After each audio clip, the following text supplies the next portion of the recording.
welcome to Colouring with Colourful Crafts. Today I am just giving a brief flick through of some new colouring I've done in these colouring books. Yeah, that's it really. Just keep it nice and simple for now. And see how things go. I've got a bit of a new camera set up, which I'm hoping is better. I've replaced my old tripod with a new one, which is now here, not here in the way, which seems a bit better, I think. So I'll give you a quick flick through of what I've been doing, and yeah, we'll see how that goes. So the first one I've done is, of course, Tales from Atlantis by Hannah Carson, one of my favourite books, and the reasoning for this was it was May, and May is a time that reminds me of mermaids and all lovely things like that. So I shall get to the first one. I've also had to make a few notes to remind myself of what to say here. So the first one is of this beautiful mermaid. Let's take this off. These are just little tabs to get to the page quicker.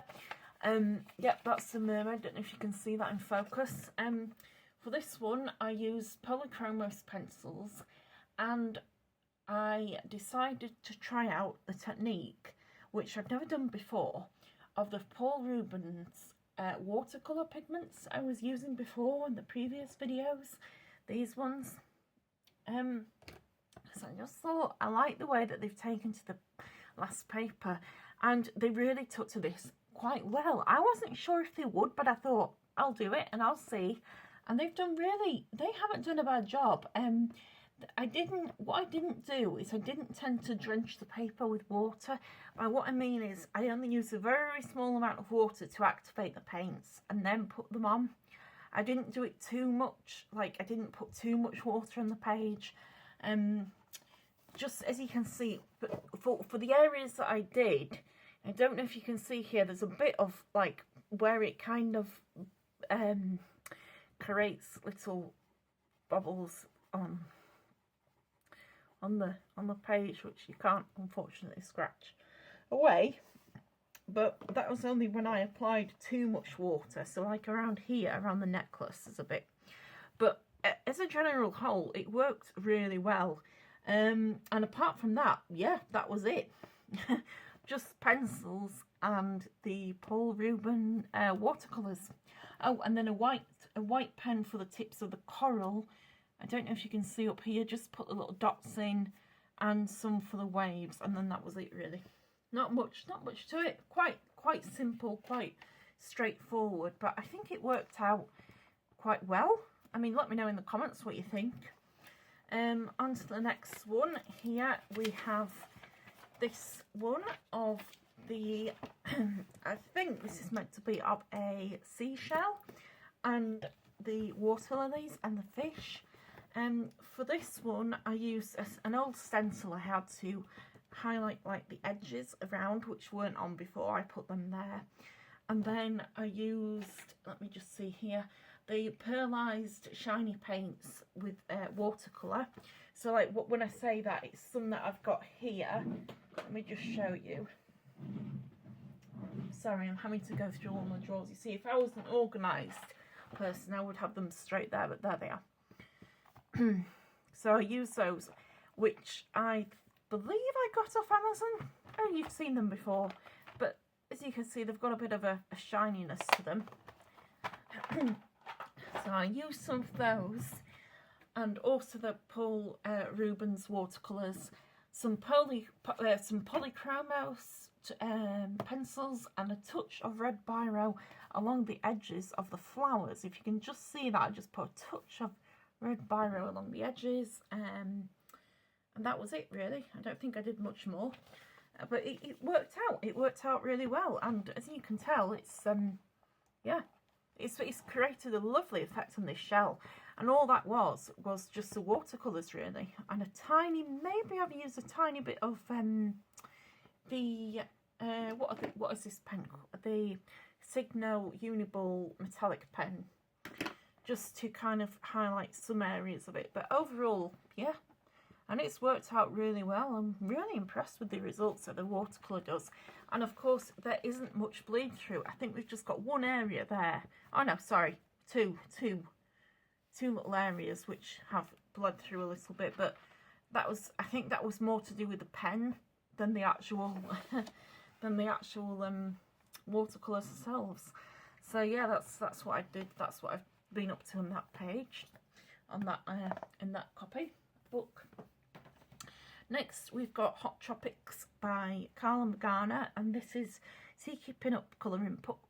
Oh God, can't try and say that in one go. Tiki Pin-Up Colouring Book. The first one we have is this first page of this lovely lady here.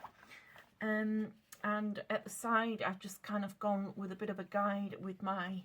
I mainly use the Spectrum Noirs on this. The tri-blend. These ones basically, just the tri-blend Spectrum Noirs. You all know them if you colour a lot. They're very good markers. Mind you, I was getting halfway down, and because I've been using them a lot, it was beginning to sound a bit like a mouse being murdered. You know, when you're rubbing over and over and over it, and my husband's like, "What's going on up there? You're murdering, you're murdering the cat, and you're murdering a mouse." No. There's just the pen's running out of ink. So that was a bit annoying. But anyway, I found that it worked quite well. Although the paper in this book does feel very flimsy. So I don't know if... I didn't at the time, anyway, when I was doing it, whether I wanted to try the watercolour technique on this paper. If you see, it is very, very flimsy. And of course, it does bleed through a lot. But anyway, that brings us on to the next page. I just added the heart on her bum, on the side of her thigh there, just as a bit of a, I don't know why I did that, but anyway. And then this one worked out much better, and this is a mermaid, of course, in watercolour, because I decided I would actually give them a go. And as I was doing it, I was realising, you know, the watercolour actually works okay on this paper as well. And there is, where there is bleed through there, is just by, from the, which I'm just trying to think which sharp pens I was using. I think I went to do the skin tone with the Uniball, not the Uniball, with the Tri-Blend Spectrum Noirs again. Just in like skin tones, just for a skin tone, and perhaps a part of the... Oh yeah, and then the two moons here were done in the silver Sharpie, that's correct.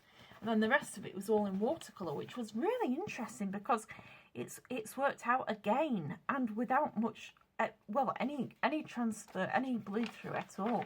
The only part I messed up with is a big splodge got on the side there, but otherwise it seemed to take quite well. Yeah, and so I did that while I was listening to my music, which I tend to listen to Beach House, if you know that artist a lot.